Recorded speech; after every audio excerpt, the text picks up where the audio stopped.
I have been traveling a lot. I went to Calcutta, I went to Bombay, I went to Tejpur. Everywhere I go, the fact that I'm from JNU is something which makes people sit up and take notice of me. And that is precisely because of the kind of resistance of which this particular meeting is actually an exhibition. And therefore, I'm very gratified that in this list of lectures, you have called me to speak as well. As Chandru said, I have given innumerable lectures. In fact, at a rough reckoning, I have probably given more than 4,000 classroom lectures in JNU, but nothing like this. And as a result, this is a unique experience from me as well. When we typically, the term nationalism is always discussed as if it is a homogeneous category, which is wrong. All of us would draw a distinction between the nationalism invoked by Hitler and the nationalism invoked by Gandhi. But even though we do that, in a good deal of the literature, a good deal of the conceptual literature, this distinction is not drawn. As a matter of fact, the entire trajectory of nationalism in Europe was very different from the kind of nationalism that came to prevail in the Third World in the course of the anti-colonial struggle. Europe was a place where the nation-state, nationalism, they came into vogue in the 17th century after the Westphalian treaties, which ended the 30 Years' War and the 100 Years' War. This nationalism which came into vogue in Europe had, to my mind, at least three very important characteristics. The first characteristic is that it always looked at an enemy within. The Jews everywhere, Catholics in Northern Europe, which was Protestant, Protestants in Southern Europe, which was Catholic, and therefore there was always a nationalism which picked out an enemy within. It was not an inclusive nationalism, but it was actually a nationalism that was directed against an enemy within. The second feature is that it was a nationalism which was actually imperialist from the very beginning. Oliver Cromwell, within days almost of the Westphalian treaties, invaded Ireland, which was the first colony of conquest in the world.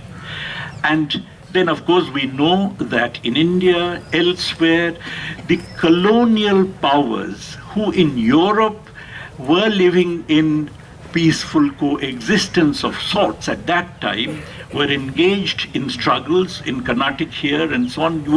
We know that therefore there was all over the world a struggle for empire, and that was a part of that nationalism. That nationalism was associated with imperialism from its very inception. And the third feature of that nationalism, to my mind, is that it actually apotheosized the nation above the people. That it was not the people's living standards, the people's conditions of life, which were important, but something called the power, the prestige, the wealth of the nation. This was not only true of the mercantilists, who anyway believed in grabbing as much as possible to raise the nation's wealth, grabbing from other countries, that is, but it was even true of classical political economy. It was true of all the different bourgeois strands. Adam Smith's book, after all, was called An Inquiry into the Nature and Causes of the Wealth of Nations. Wealth of nations had to be raised, even though nowhere in the Wealth of Nations is there a suggestion that this increase in the wealth of nations is going to benefit the people at large, the working people. So the nation was apotheosized above the people. These features basically made European nationalism essentially an aggrandizing nationalism. In fact, countries which acquired nationhood rather late in history, Germany being the classical example, felt excluded from this universe of aggrandizement, because by that time the world had been more or less divided up between the English and the French and so on, and therefore pursued a particularly aggressive form of nationalism. And that aggressive form of nationalism at that time, when Germany became a nation, was associated in any case with financial interest, finance capital, which had become prominent within capitalism at that time. And all this was manifested, of course, in the World War, which was between rival financial oligarchies. And a well-known social democratic writer, Rudolf Hilferding, who wrote a book on finance capital, said that the ideology of finance capital is the glorification of the national idea. And this national idea, many of you would have read Erich Maria Remarque's All Quiet on the Western Front, basically is the kind of thing which was captured, and this national idea really got intensified through the war and reached its apogee under fascism, which in fact really raised it to the highest possible level. But fascism was the apogee of an aggrandizing nationalism. By contrast, when you look at countries like India, where nationalism developed as a part of the anti-colonial struggle, nationalism had to be inclusive because you are taking on the might of an imperial power. This might of the imperial power could be taken on only if the people were united, and consequently it had to be an inclusive nationalism. It tried to bring about a situation where everybody was a part of this nationalism, as opposed to, as I said, the enemy within that characterized European nationalism, because of which, incidentally, even today in Europe, in progressive circles, in the post-Second World War period, nationalism is a dirty word associated only with the right. While that's not the case in countries like ours necessarily, because our nationalism, being a nationalism that was anti-colonial, had to be inclusive.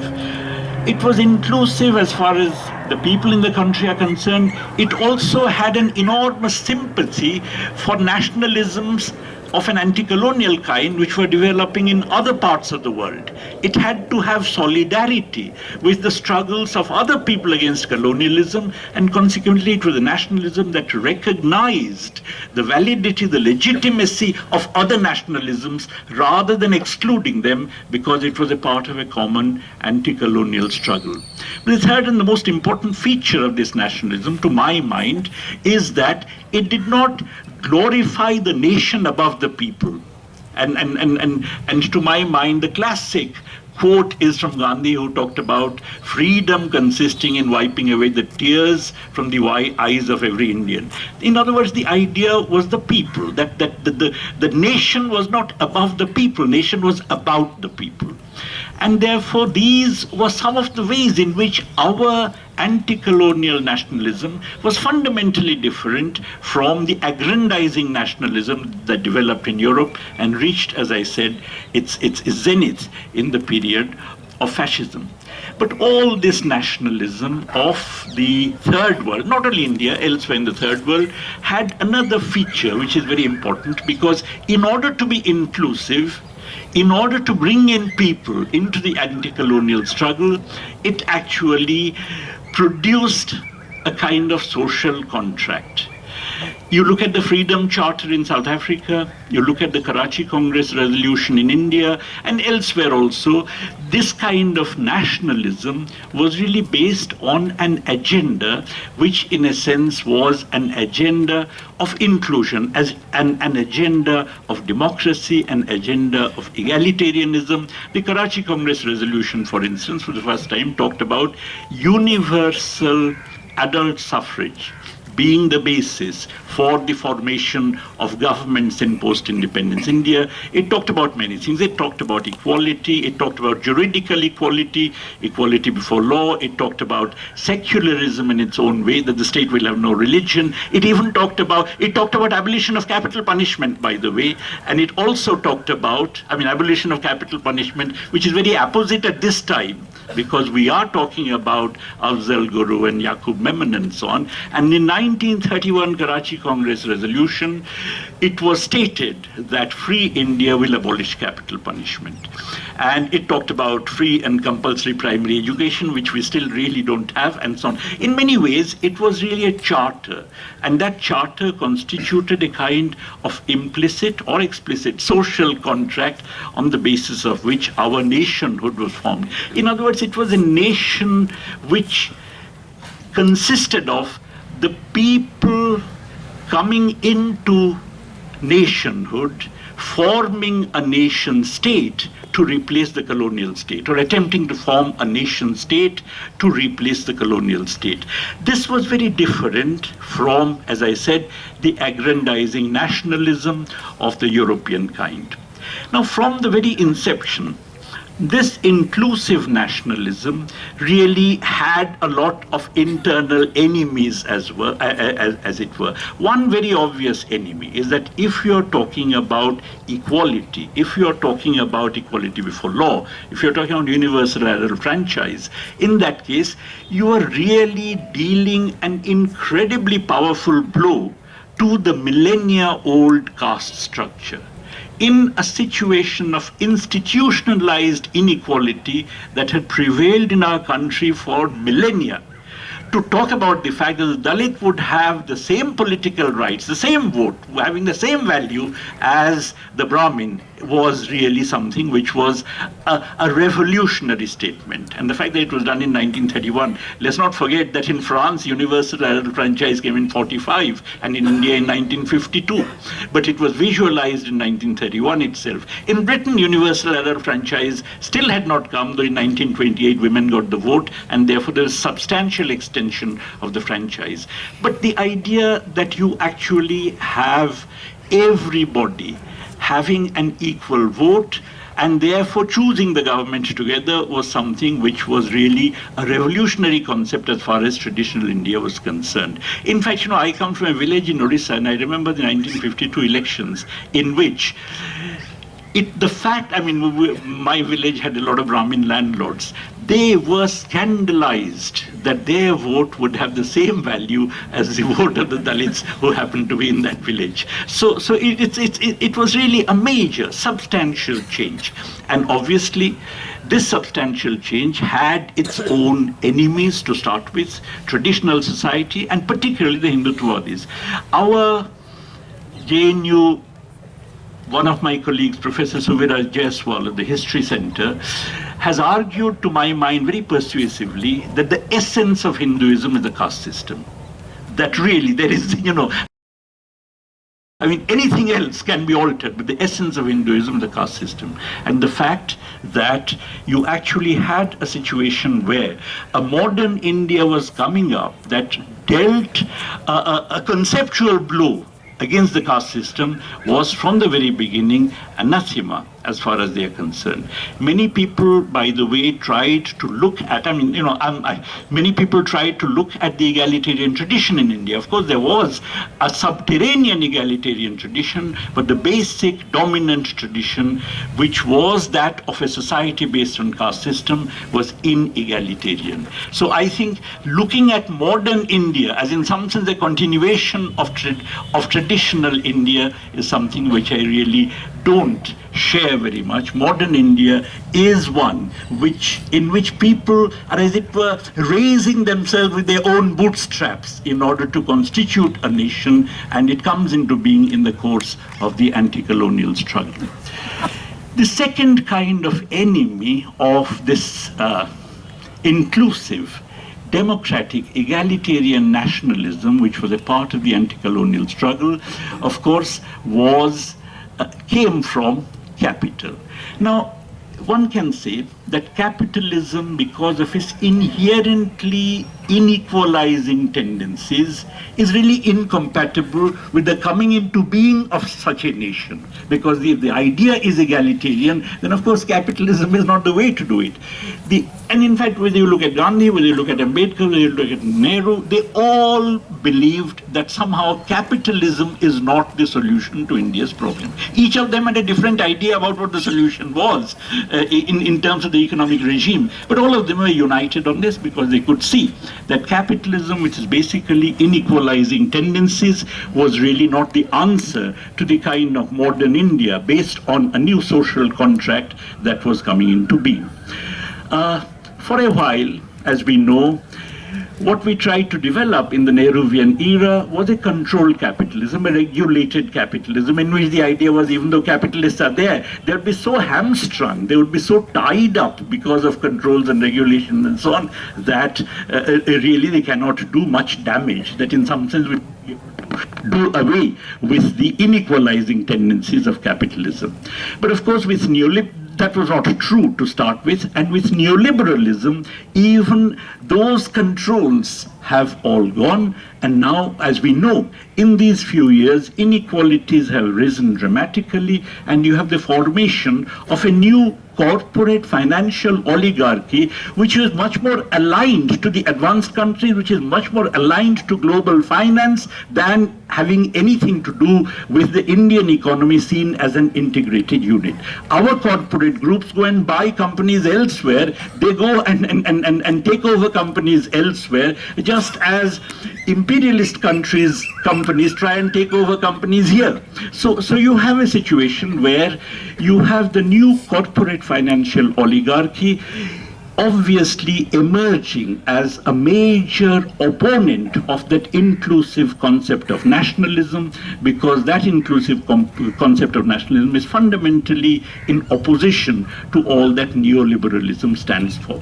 Consequently, these two, namely on the one hand, those who are Hindutvavadis, who are defenders of the caste system, whether they admit it or not, I mean, no matter what stances they adopt, fundamentally, they are defenders of the caste system on the one side, and of course, the modern corporate financial oligarchy on the other. They come together, and they come together to do a trick. They come together to oppose inclusive nationalism, and they do so through a trick. And that trick consists in the fact that they substitute an aggrandizing nationalism for the democratic, egalitarian, inclusive nationalism. And that is what I mean by saying is very important to draw distinctions. You know, this is happening every day. Yesterday, I saw in the papers that Mr. Jaitley has accused Rahul Gandhi, saying, what is this? Your grandfather, or great-grandfather Jawaharlal Nehru, he talked of nationalism. Rajiv Gandhi talked of nationalism. Indira Gandhi talked of nationalism, but you are hobnobbing with the anti-nationals. You see, the nationalism that Nehru talked about and the nationalism in terms of which those that Rahul Gandhi is hobnobbing with are considered anti-national is not the same term. In other words, there is a deception whereby the notion of nationalism as an inclusive, egalitarian, democratic concept is substituted by an aggrandizing nationalism, and the moral high ground that the former occupies is then sought to be claimed by the latter, saying that this is something which really we stand for. No, what you stand for is something very different from what Gandhi stood for. In fact, Gandhi was insistent that 55 crores of rupees should be handed over to Pakistan, which was due to them, against a lot of pressure at that time, including inside the Congress. So what Gandhi stood for as nationalism was very different from what you are calling nationalism. But you know, this verbal trick is playing a very important role in misleading people, and we should be sensitive to that. The second thing which I want to draw your attention to, two more points, then I'm through.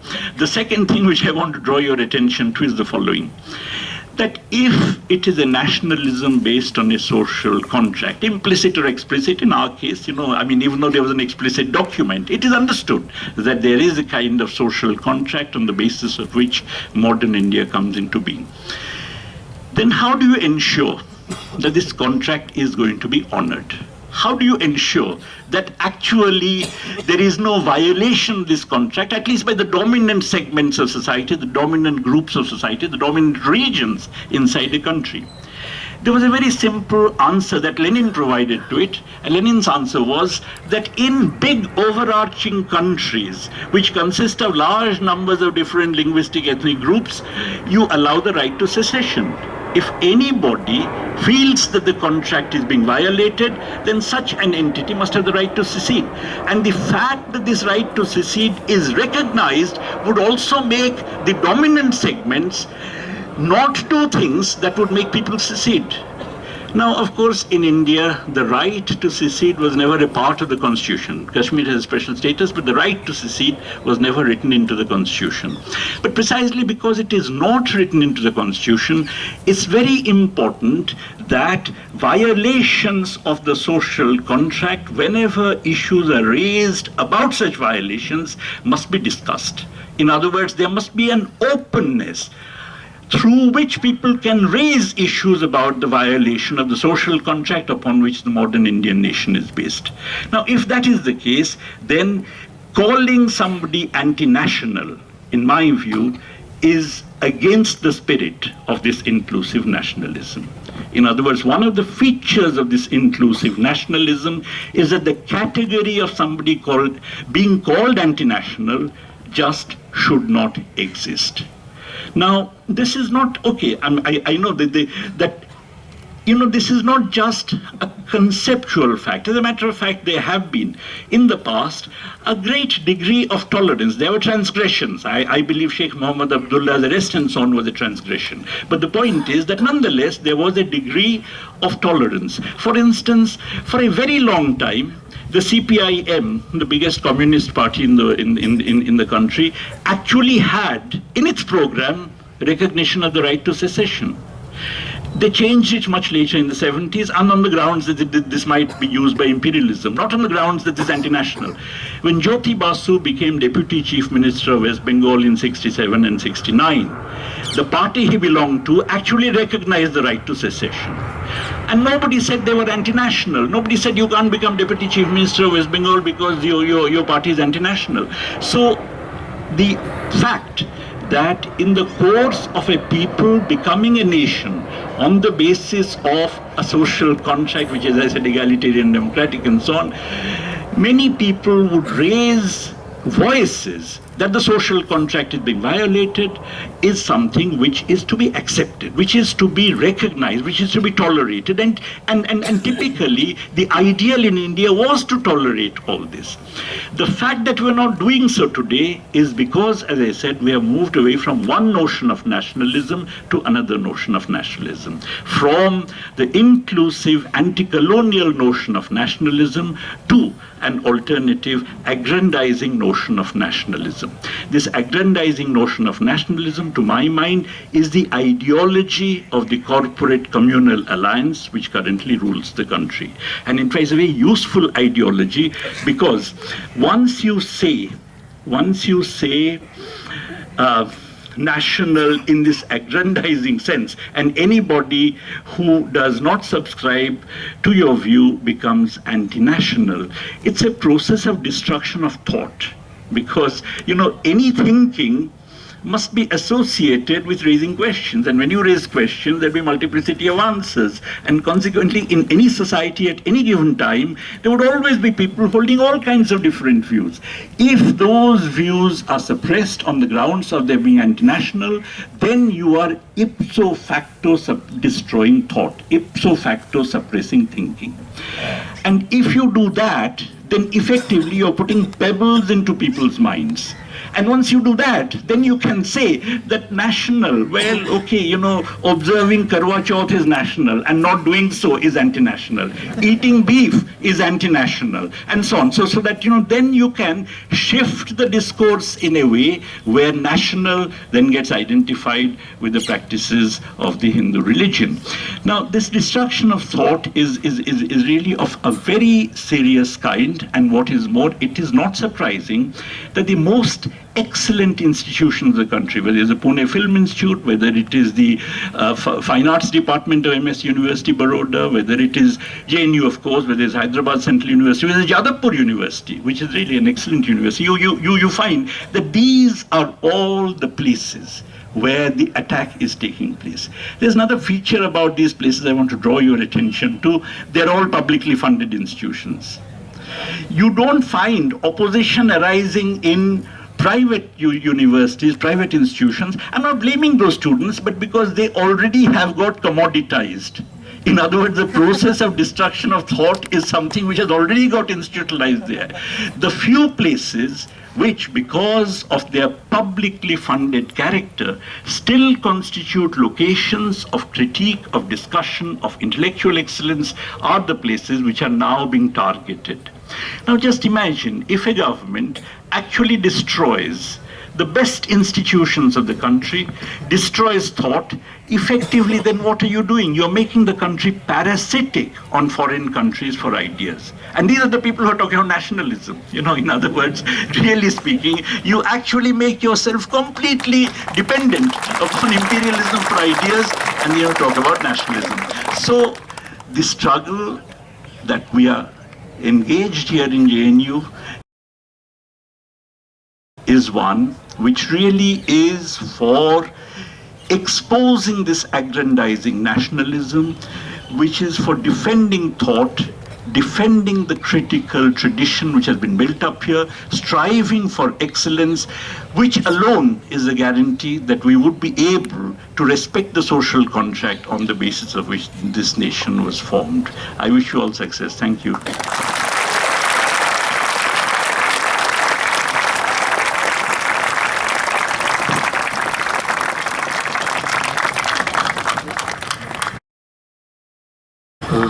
Sir, I have two very brief questions.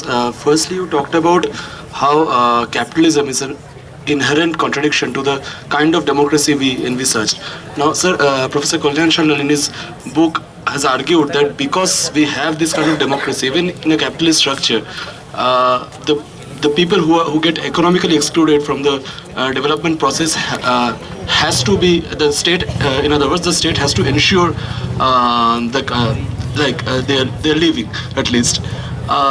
In response to which a lot of sort of an argument comes, notably from Professor Amit Bhaduri, says that the journey of neoliberalism is actually to destroy not only the economic existence but also the political existence of this periphery. So I want to know your views on that. And secondly, sort of linking question, you talked about even in the first generations of nation states how finance capital was a driving force. So I just want to know in a little brief manner that what exact links between this nationalism and finance capital have been studied. You know, the first thing I'd like to say is that Kalyan Shandal's argument supposes that there has been no absolute impoverishment of the people in this country. Okay, but on the other hand, in fact, Utsa's work and my wife Utsa Patnaik's work on nutrition, as you know, has shown that there has been a remarkable deterioration as far as nutrition is concerned. I mean, many people then argue that this nutritional deprivation is because of choice. But that's not true, because all over the world, as people become better off, the nutritional standard improves.